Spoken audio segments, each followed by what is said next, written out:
me start. If I were to mention the word wall and solicit from you words or phrases associated with this word, what might some of your responses be? The Great Wall, the walls of Jericho, the Berlin Wall, or the Wailing Wall?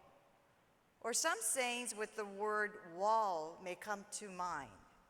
Read the handwriting on the wall, walls have ears, or a fly on the wall. In just this short exercise in word association, you can see walls are not just physical structures built for protection and establishing boundaries, but also referred to in an abstract and metaphorical sense.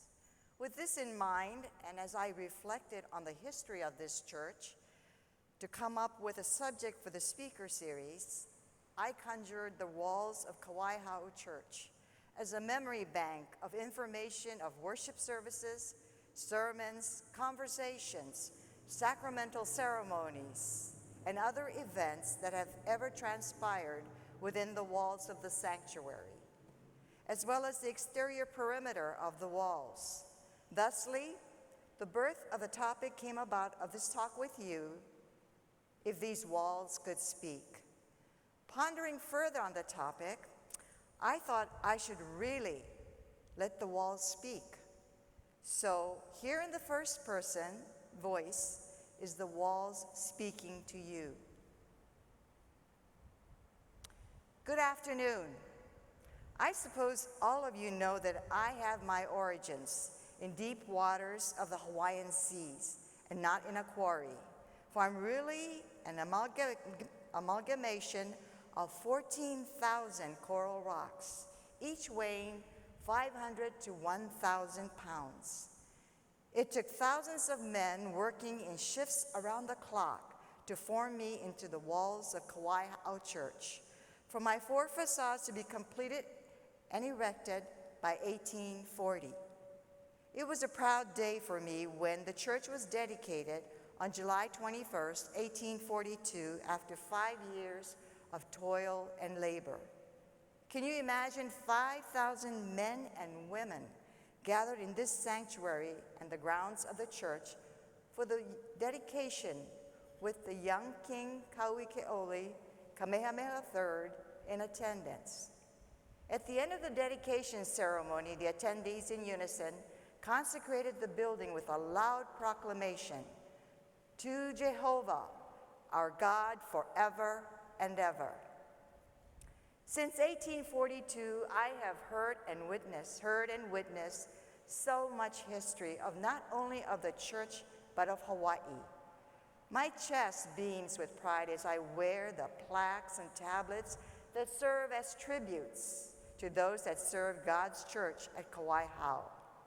In my lifetime, I have felt the gamut of emotions, just as you may have, from joy to sadness to trepidation to remorse and more.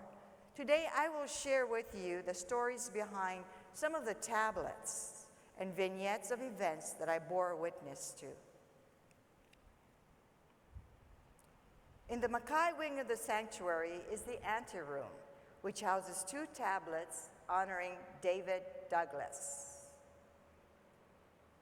As some of you may know, this is David Douglas, whose namesake is the Douglas fir tree. Douglas was a botanist and geologist who explored extensively outside of his home country, Scotland. His last expedition was on the Big Island in 1834 when he met his untimely death, having fallen in a pit in Laupahoehoe. He based himself then by lodging with missionaries in Hilo. In fact, the Reverend Joseph Goodrich and Reverend David Lyman.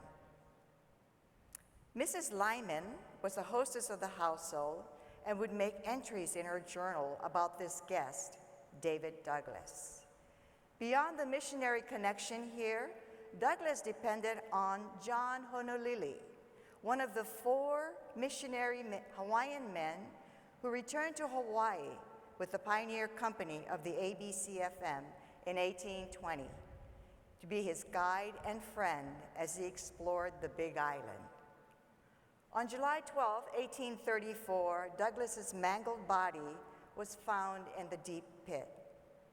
His tragic and somewhat mysterious death prompted an autopsy, which was performed in Honolulu. Funeral services were followed with burial at Kawaiahao Church Cemetery. His gravesite was unmarked, but covered over with red brick. However, over time, the exact location of his burial became unknown. It was 22 years later, in 1856, a marker was shipped from England and mounted on an exterior wall of the church because of the unknown burial location. Years later, as the tablet started to crumble, it was mounted in the Makai Eva corner of the church. A bronze tablet commissioned by the Royal Horticultural Society was added to the wall at that time. Moving on to the vestibule through the main entrance to the sanctuary, upon entry, you are flanked with two marble tablets. They are replicas of the original tablets, which were placed on the walls in the early 1900s, as I enumerate here. On the Mauka side of the vestibule is Queen Ka'ahumanu's tablet, which was dedicated on August 30th, 1903, the year being 130 years after the birth of the Queen. Much has been written about this ali'i, who was the favorite wife of Kamehameha I and became the regent queen of the Hawaiian Kingdom during the two subsequent reigns of Liholiho and Kauike'oli. One major note about her to be made here is that she embraced our one God, and her faith journey started with the arrival of the missionaries as she staunchly supported the spread of Christianity in her kingdom. On that day of the dedication of the tablet, August 30, 1903, the ceremony was presided over by Kahu Henry Hodges Parker and attended by Queen Liliuokalani, Governor and Mrs. Dole, Delegate Kalani Anaole, and Mrs. Kalani Anaole, and the descendants of the missionaries. I read in part what the commercial advertiser reported on August 31st, 1903 regarding the dedication. It goes, "The tablet was unveiled by Hiram Bingham III, the grandson of the founder of the church, who made a brief address as the flag which concealed the tablet was removed. He exhorted the Hawaiians to follow the leadership of the good Queen Ka'ahumanu and to emulate as far as lay in their power the good work which he has accomplished." Facing Queen Ka'ahumanu's plaque on the opposite wall is the tablet that honors Amos Starr Cook and Juliet Montague Cook, who in 1839 founded the Chief's Children's School at the behest of King Kamehameha III. Mr. and Mrs. Cook dedicated themselves over the next 7 years as teachers and caretakers of the boarding school that taught the next generation of leaders. They were assisted by Kahu John I'i and his wife Sarah. The tablet dedication was held on March 17, 1912, on the occasion of the centennial of the birth of Mrs. Cook. The ceremony was officiated by Queen Liliuokalani and Elizabeth Kekani'au Pratt, the only surviving students of the school. The tablet was unveiled by them as well. The publication, The Friend, April 1912, wrote that the date of dedication was also the birthday of Kauike'oli. Further, it noted others that were present at the ceremony: Reverend H.H. Parker, and members of the family consisting of Mrs. C.M. Cook, Mrs. S.T. Alexander, Mrs. J.M. Atherton, Mrs. A.M. Turner, Mrs. A.F. Cook, Mr. A.F. Cook, and Mr. J.P. Cook. Moving on to the inner walls of the sanctuary, at the Kawaiahao side is the tablet in honor of John Ione'i'i, which was dedicated on October 13, 1907. The tablet is translated here.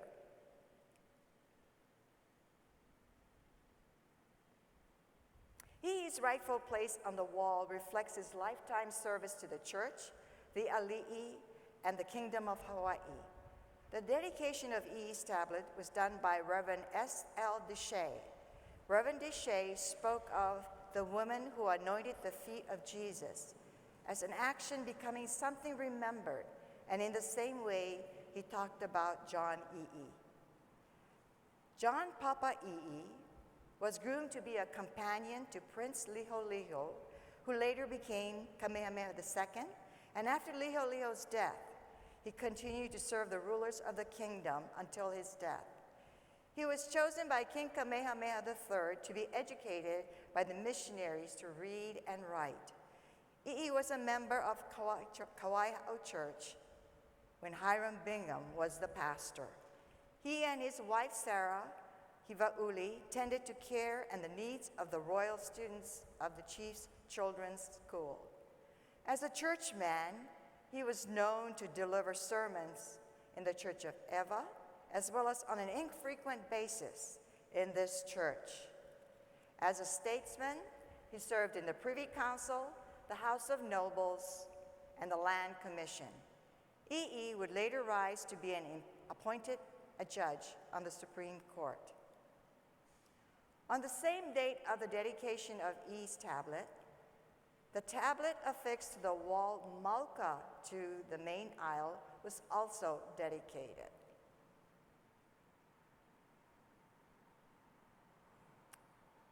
This tablet was donated by Kaikilani and Elizabeth Coney, daughters of Laura Liliuokalani Coney, who I will talk about shortly. The Honorable E.K. Liliuokalani did the dedication. As you can see, 3 names are etched on this one stone, and there is a reason for that, as Ululani and Levi Ha'alalea were married, and Levi Ha'alalea and Ha'alilio were half-brothers. In fact, these 3 are interred in the same gravesite in our cemetery. The men were prominent in their own rights, having served the kingdom over their lifetime. I want to at this time, however, share with you the prominence of Ululani Ha'alalea as a source of inspiration, especially to church members, as a dedicated church member who glorified God with her goodwill toward others and good works. Amoe Ululani Kapukalakala Enos was her name, and she married Levi Ha'alalea when she was 16, only to be widowed 6 years later. She became a member of Kawaiahao Church, just as Reverend Parker answered the call to be the 4th kahu of the church in June 1863, and remained so until her death. As I alluded earlier to her goodwill toward others and good works, I take you back to the year 1893 of the story of Ululani as told by the newspaper Kuakoa, recounting the details of the dedication ceremony in Hawaiian and translated here, and I quote, "In 1893, a difficult situation fell upon the membership of Kawaiahao, that being that Kahu realized the state of the church at that time. It was old and the wood all over the building was rotting. He fetched carpenters and they came and looked. They said that shortly services could not be held in the near future. It was just a matter of time before it fell. Therefore, that very year, the doors of the church were shut, and the meetings of the members were held in a coconut frond lanai upon the grounds. Looking on, there was nothing left to do. The members ordered the building to be torn down from top to bottom, leaving only the stone walls. There were 2 big problems at the time. One, the poor, needy state of the church. There was no money to reestablish and rebuild the church. 2, the overthrowing of the monarchy of Hawaii that year. The thoughts of the Hawaiians and the haole were cleaved in two. The unity was broken, and Aloha was broken into bits, and feelings of rage and anger grew. The church members were split in two, with one group being patriots, with the other group being for annexation. Because of these problems, there grew many doubts and predictions of disaster. Kawaiahao would not be built anew, for the land and people were in turmoil. But Ulukalani Ha'alelea had no doubt. She stood up and holding a plow in her hand in righteousness, and she set up the very first money-making event to rebuild Kawaiahao among the words of doom from the haole and Hawaiians alike. 6 months later, in December 1893, a great fair, Ahafea, was held in the uplands of Manamana under the direction of Ulukalani, assisted by Mrs. Annie Dowsett and the mothers of Kawaiahao, and the effort went smoothly. Subtracting the expenses from the profits, what was left was $2,000 in the funds to build a church. At the same time, the members took action by figuring out on paper their donations. Some put 20, some 10, some 5, and some $1, and so forth. And in 1 month of April 1894, in the Coconut Front Lanai, the members gave their donations, which totaled to $890 and $400 on paper. When the wealthy haole amongst us living in Hawaii, as in foreign lands, saw that members of Kawaiahao were taking action at the urging of Ulukalani Ha'alelea, they said, "We will give you aid, O Kawaiahao, for we see that you are working and putting in great effort." Therefore, from Britain, from Theo Davis came $1,000, from his wife, $500, from C.R. Bishop, $1,000, and some others. In the closing months of 1894, the church was completed, and the members entered after 9 months of holding services in the Coconut Front Hut.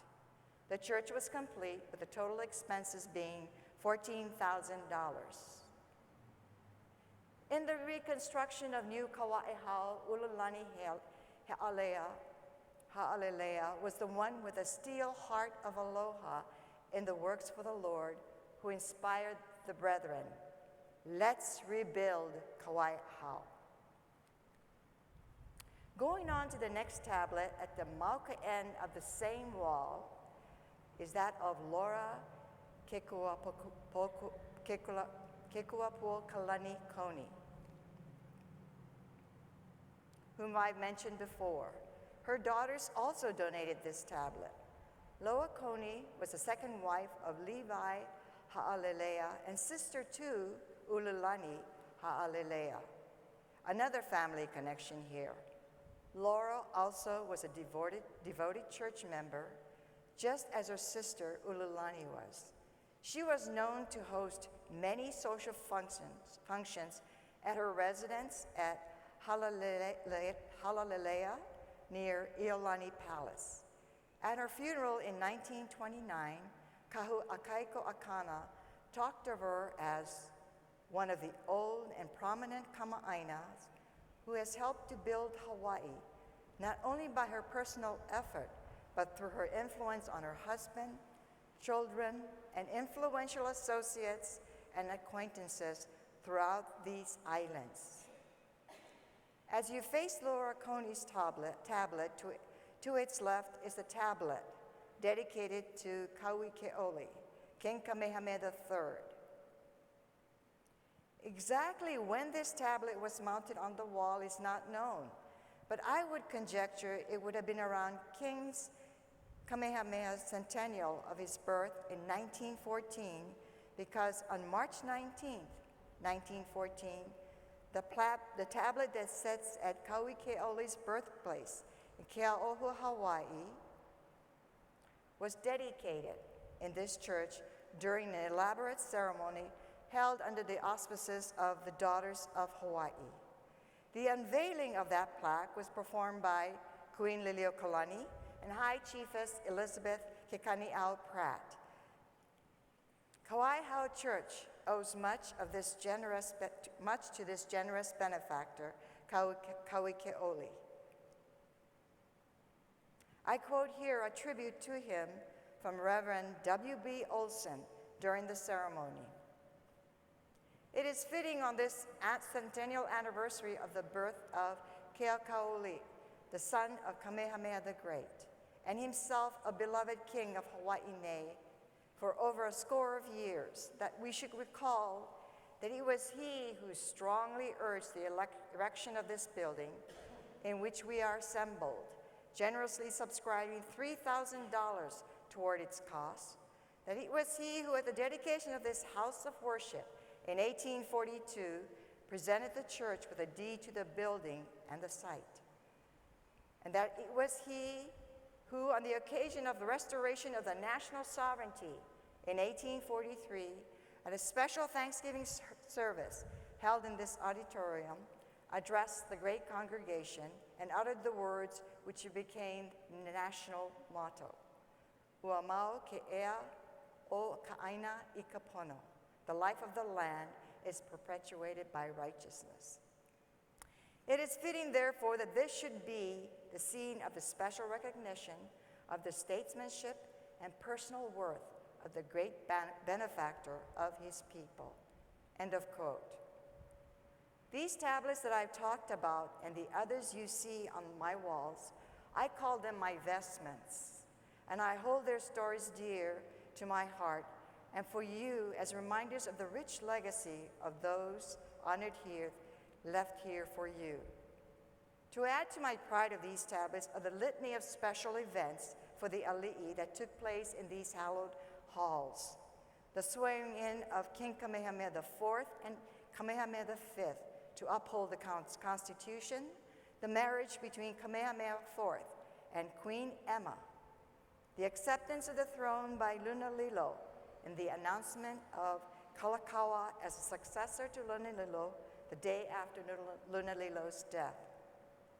And I can still hear the beautiful music that filled this sanctuary during Sunday worship when Lydia Kamakaeha, or Mrs. Dominus, later to be crowned as Queen Liliuokalani, played the organ and directed the choir, aided by Mrs. Bernice Bishop. Their music was newsworthy as the Pacific Commercial Advertiser on its May 18, 1867 edition would print. The choir consists of between 30 or 40 of the most accomplished native singers that we have, including 2 or 3 voices of remarkable power and richness. Under the leadership of Mrs. Dominus or Mrs. Bishop, one of whom presides at the instruments, it is a treat to hear the choir sing an anthem, as they usually do at the opening of the morning service. Along with the joy I've felt listening to the music, I've seen and heard the sights and sounds of grief and of homage to the ali'i upon their passing. The bodies of King Kamehameha III, Queen Emma, Princess Kaiulani, and Queen Liliuokalani lay state in this house of worship. As dignitaries, their bodies would lay in state for many days before and watched over throughout the day before the funeral services were conducted. The body of the ali'i would be surrounded with magnificent kahili and other regalia. One touching and obscure point of history that I will share with you is about Queen Liliuokalani's funeral on November 15, 1917, and reported by the Hawaiian Gazette, published on November 16, 1917. It goes, its absence was remarked by many, but at 11 o'clock, Colonel Iaukea, the Queen's Chamberlain during her reign and Chamberlain still, accompanied by L.J. Warren, attorney for the Liliuokalani Trust, appeared with the diadem. The crowd was halted, and the kahili bearers held their emblems stationary, while Colonel Eaukea, assisted by Mrs. Miley Smeeties, a devoted personal friend of the Queen's, arranged the diadem. The people in the church watched the recrowning of Liliuokalani with breathless interest. Not a sound was heard as the crown was placed where it so often lain in days of glorious monarchy rule. As accustomed as it was for the church to have the presence of the ali'i and the usual Sunday worshipers, I could not have predicted how the walls of the church would be open to thousands in 1900, when an uncontrollable fire decimated Chinatown and displaced more than 4,500 residents. The fire was intentionally set to curb the spread of the bubonic plague by burning infected buildings, but with wind gusts, the fire got out of control. The public health report for the period 1896 through 1970 reported, the greater number of these three homeless people, principally Chinese, Japanese, and Hawaiians, were removed to Kawaiahao Church and Churchyard on King Street, some to the camps at Kalihi and Kaka'ako, and to various empty houses in other parts of the city. Part of the United States 6th Auxiliary furnished a guard for the people of Kawaiahao Church. During this short encampment at our church, the women stayed in the sanctuary while men camped on the grounds outside. I could recall a few births even occurred in the sanctuary then.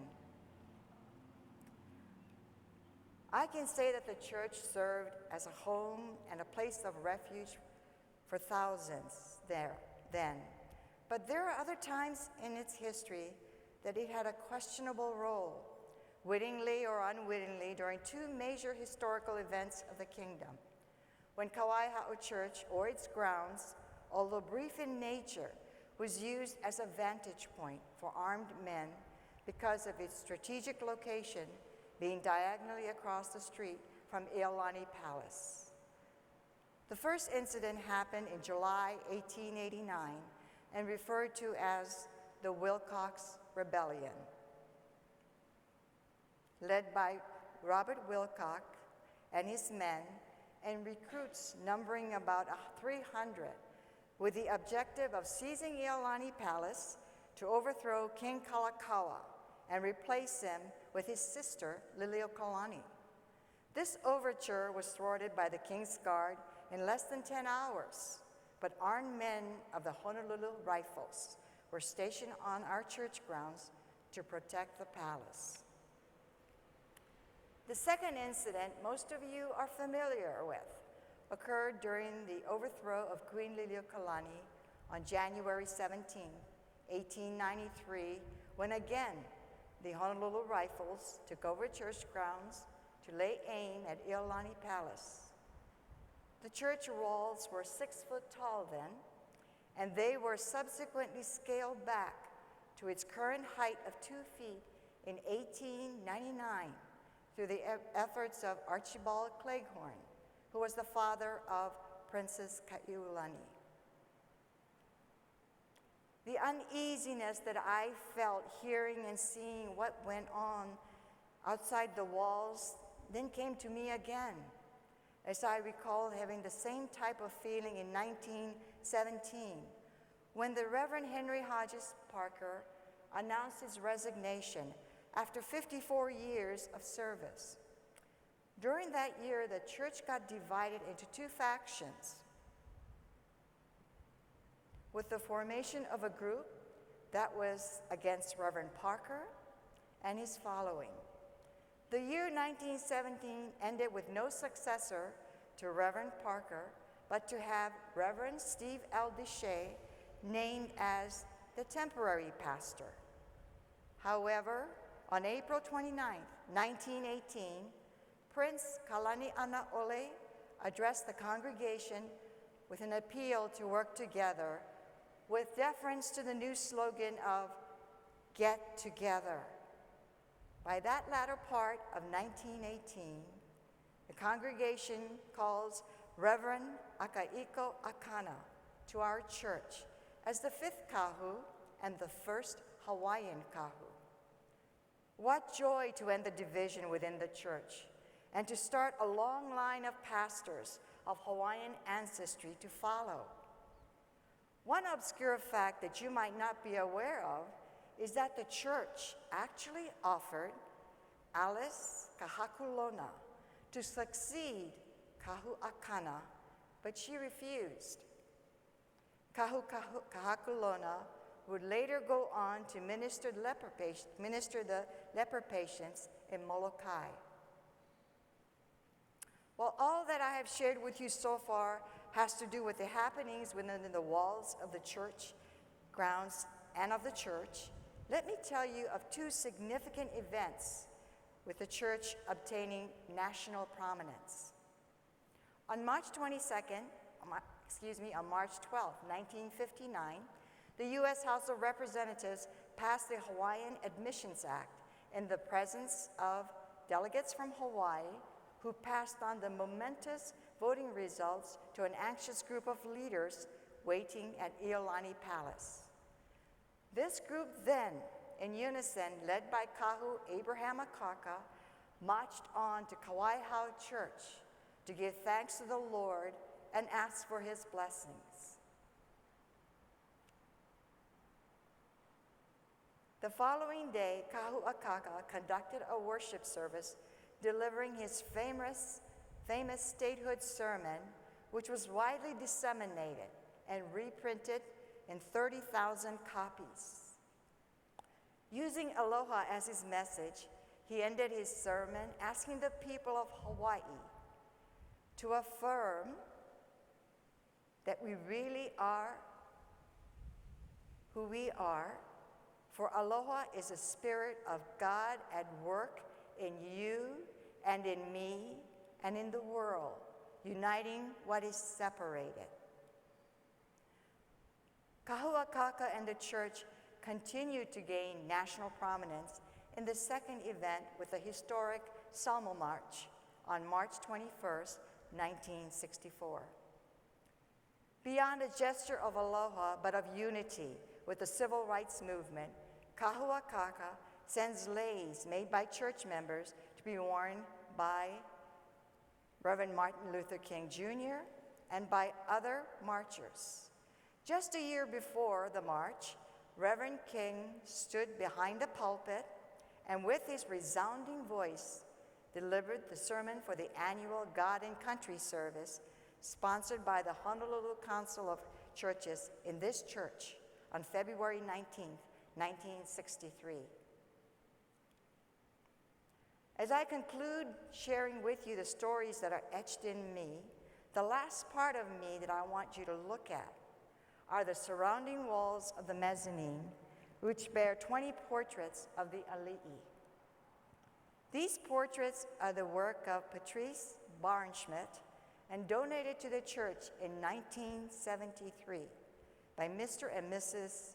William Hofstadt, who retired from his second job as Vice President of Bank of Hawaii.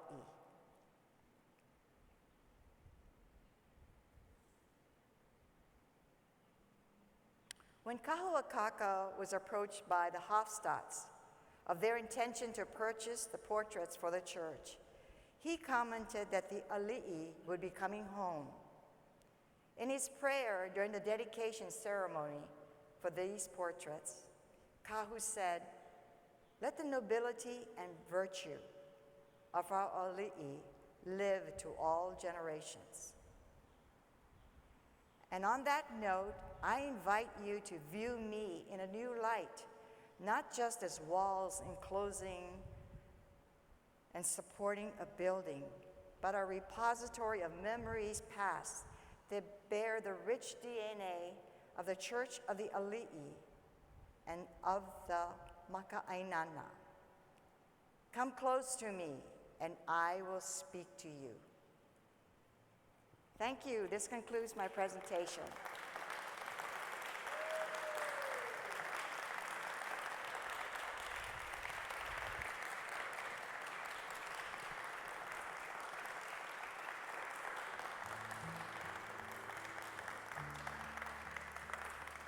So do you want to announce the next? Yes.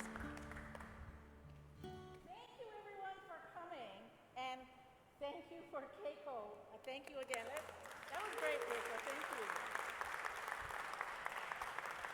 This is just the beginning of our bicentennial